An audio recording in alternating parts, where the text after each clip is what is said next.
I think I made a big mistake. Diet Coke. Here it is, the Apple credit card. I have not even removed it from this yet because I think I may have made a mistake. But I will say, after my dad showed me his Apple credit card, which I posted on Instagram, and I'm like, wait a minute, you got the physical Apple card before I even got invited to the Apple card. This is backwards. So yes, I ended up applying for and receiving the Apple credit card. I got approved for a $30,000 credit limit with a 13.99% interest rate, which I will say is probably the lowest interest rate of any credit card that I have. Not that I plan on paying any interest, but hey, now I have a really shiny card. Apparently it scratches really easily, so I've never actually taken it out of this. I guess we could take it out together. It could sort of be like a moment. Oh, we just got to share together. That's kind of cool. Ooh. Well, in today's video, I'm going to give you probably the most thorough breakdown you've ever heard on the Apple credit card. I'm going to explain why I regret getting the Apple credit card and the benefits related to the Apple credit card, especially the hidden ones that aren't so apparent when you first think about the Apple credit card. Then I'll talk about why you should get the Apple credit card. This applies to probably most people. And then we'll talk about some of the best alternatives to the Apple credit card, especially for a daily driver cash back credit card. Let's get into today's Meet Kevin Report, where I produce videos and share them with you that make you money. First things first, let's talk about why I regret getting the Apple credit card. The reason we're going to talk about the Apple credit card and my regrets first is because I know you're multitasking and you might be tempted to apply for the Apple credit card while watching this video. I'm watching you. Now, while realistically, I probably just got the card because I couldn't stand that my dad had it and I wanted it as well because I might be a little bit of an insider Apple fanboy, but I did at least justify getting the Apple credit card after discovering the MasterCard Perks that are actually included with the Apple credit card. These aren't as well advertised as they should be on the Apple website or really in other videos that you hear about the Apple credit card, so I thought it'd be useful to break down some of these extra perks. See, at first I didn't think the Apple credit card had any purchase protections in case some new stuff you bought got lost or damaged, or any kind of travel perks and protections or extended warranties. And I was right, it doesn't. But I was surprised to find out that MasterCard actually imputes some really basic and somewhat interesting benefits. The most interesting of these is actually MasterCard has partnered with TransUnion to provide a free credit monitoring system. And so when I signed up for the identity theft monitoring, I realized, oh, this actually initially seems kind of cool. Like, I get my TransUnion Vantage score, here it is. If I lose my wallet, they'll help me not only cancel all my cards, but help me replace my cards. That's kind of cool. And they'll also let me know if my information is floating around on the dark web, though I guess it's possible by me giving them my information, I'm giving them an opportunity to have my information get hacked and then get exposed to the dark web. So not really sure how I feel about that, but since I didn't already have any kind of credit monitoring and I usually just hang my hat on the idea that my credit is frozen, which I highly recommend you freeze your credit if you don't already do it, this seemed like a pretty cool perk. Unfortunately, only after I signed up for it did I realize they really only partner with TransUnion and not the other credit bureaus, and they don't provide any kind of insurance like companies like LifeLock might if you sign up for credit monitoring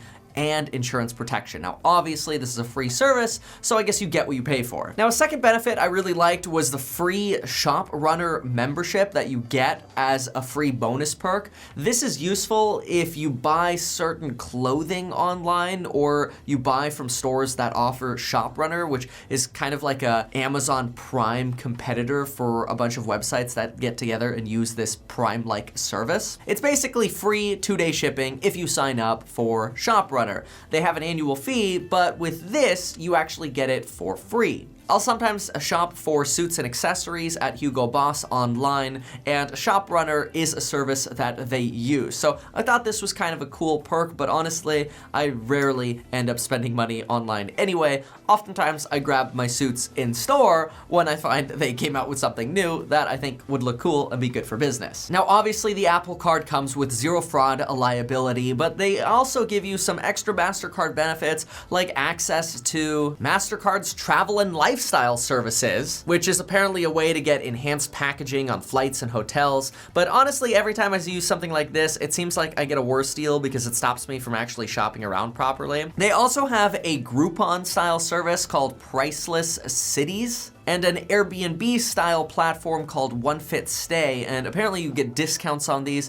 I will be very transparent here. I'm not super well versed in these. I haven't actually used them. I just did a little bit of scrolling around. They seem interesting, but quite frankly, as initially excited as I was about some of these perks, a lot of the excitement kind of wore away when I started using them, and I realized, this is probably more complicated than it's worth. Now, obviously, using the Apple credit card, you get 1% cash back when you use the card, 2% back when you use Apple Pay, and 3% back at the Apple Store, but you've probably had to have been living under a rock to not yet already know that. And if you didn't, I'm sorry. I will say though, the Apple credit card and the Apple credit card app are pretty freaking cool. Take a look at some of these purchases I made when I was just at Disneyland with my sons, Jack and Max. I spent $134.53 at Disney, and I will say the interface is pretty epic. When I click on a transaction, it shows me exactly where the transaction took place, and if I want to report an issue, I can easily do that by issuing a chargeback or any kind of dispute right below. See, here's a charge from Doc Undar's Den. I also immediately saw my cashback notification right into my Apple Cash account. When it comes to paying your Apple credit card, you could also pay your Apple credit card balance off with your Apple Cash balance. What's cool about this is usually when you go open a credit card at a new bank, you generally have to also open a bank account at that bank and then deposit money into that bank.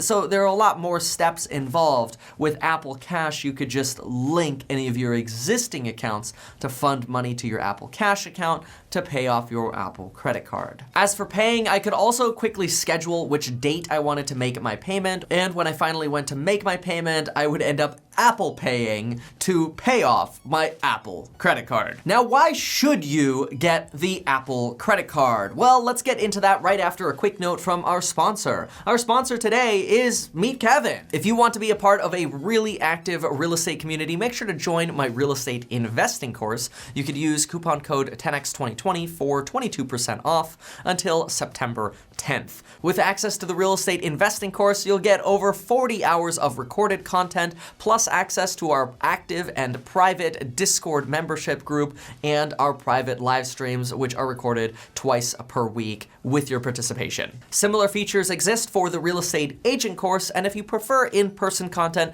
make sure to check out the 10X event in February or the other crash courses coming up in Austin, San Francisco, Charlotte, and Miami. Now, why should you get the credit card? Well, other than being really cool, there is actually a massive benefit to getting the Apple credit card, and you might want to apply for it after watching this video. Now, do keep in mind your ultimate goal, in my opinion, is to get into the Chase credit card tiers where you can get some really sick rewards, especially if you travel. And Chase does have a 524 rule where if you've opened 5 credit cards within the last 24 months, you can typically no longer get a new Chase credit card. So keep this in mind when you're thinking of applying for the Apple credit card. However, here's a really good reason to get the Apple credit card. If you don't yet have a credit card, if you're using a debit card, if you're using cash, if you're not getting at least 1% back or sometimes 2% back on your purchases, or you haven't established credit yet, you should really get the Apple credit card.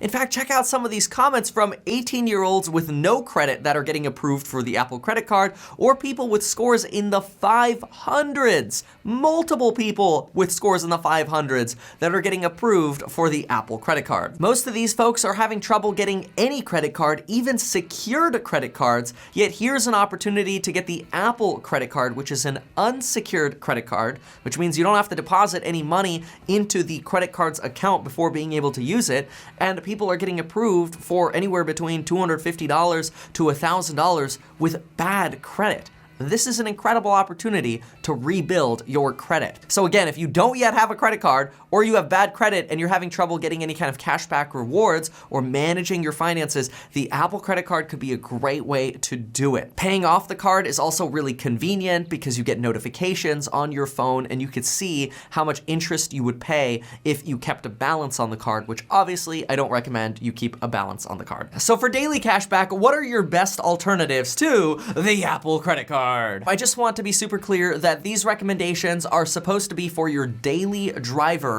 cashback credit card. That doesn't mean things like your Chase Freedom, where you can get 5% back on revolving categories, or your Costco card, or the Bank of America card, or the Uber card, where you can get 4% back on dining. These are all great cards, but this is specifically supposed to be where can you get the most cash back on all of the purchases that just don't fit into other categories. In my opinion, it's really important to have that daily driver, so when you're thinking about, which card do I put this on, you just always default to the daily driver. This way you can guarantee that you're getting at least 2% back on every purchase you're making. This should be a bare minimum for you.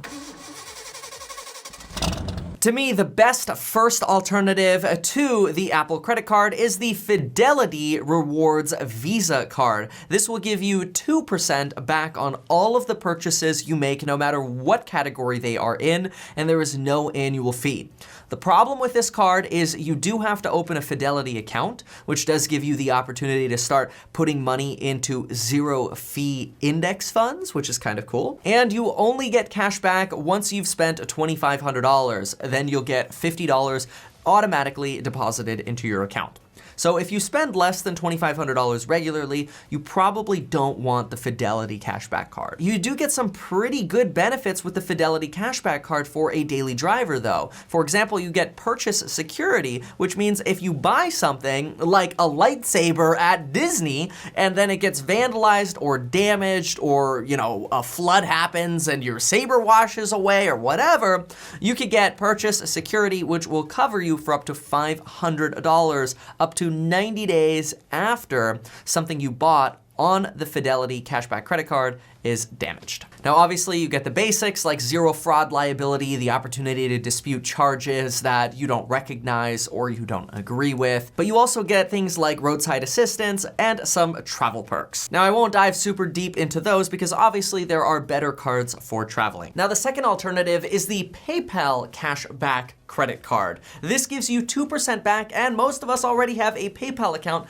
and if you don't, it's a pretty easy account to set up. The cool thing about the PayPal cashback card is it has no annual fee and it gives you 2% back no matter how much you spend. You don't have to meet like a $2,500 threshold to get your cash back. The downside is it doesn't seem to have as many benefits as the Fidelity card. For example, it doesn't have that purchase protection for your lightsaber or your Diet Coke grenade. Now, obviously, I couldn't make a cashback credit card video without mentioning the Citi Double Cash card, but I've actually stopped using this card. In case you don't know, the Citi Double Cash card gives you 2% back pretty much on absolutely everything, and they have a pretty convenient app for helping you manage your credit card. I really like the Citi Double Cash credit card, but recently, Citi took away a lot of the amazing benefits that the credit card had. Not only did it have things like purchase security, but it had price rewind, travel protections. The amount of benefits this card had were absolutely amazing.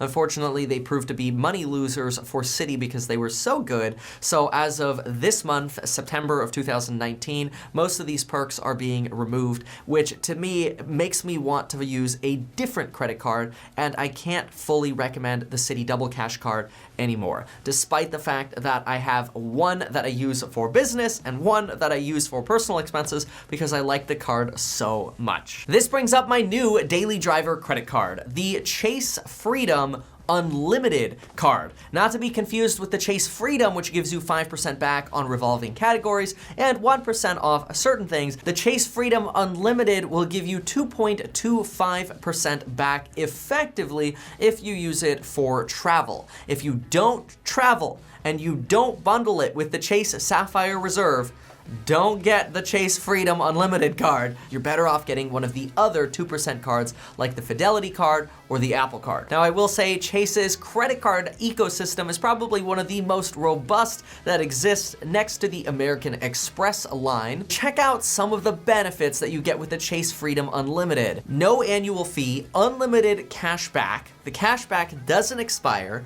zero liability, obviously, they all have it, but they also have that purchase protection, plus extended warranty benefits. Auto collision damage waiver, the Fidelity card had that as well, obviously fraud protection, and then of course the opportunity to get 2.25% cash back as your daily driver. The Chase Freedom Unlimited, and hashtag not sponsored, but will now be my daily driver. I got one for Lauren as well, so we could each use this card regularly now. Now, even though the perks are pretty awesome at the Chase Freedom Unlimited, I would probably get the Fidelity cashback credit card unless I traveled a lot and I also bundled it with using the Chase Sapphire Reserve to get that 2.25% cash back, because otherwise you only end up getting 1.5% cash back. And that would make the Fidelity a stronger card. And so there you have it. If you don't yet have a credit card, or you're looking to build your credit, or you want some basic 2% back, you know what? Get the Apple credit card. It is pretty freaking cool. Then freeze your credit, follow me on Instagram, buy the course, and until next time.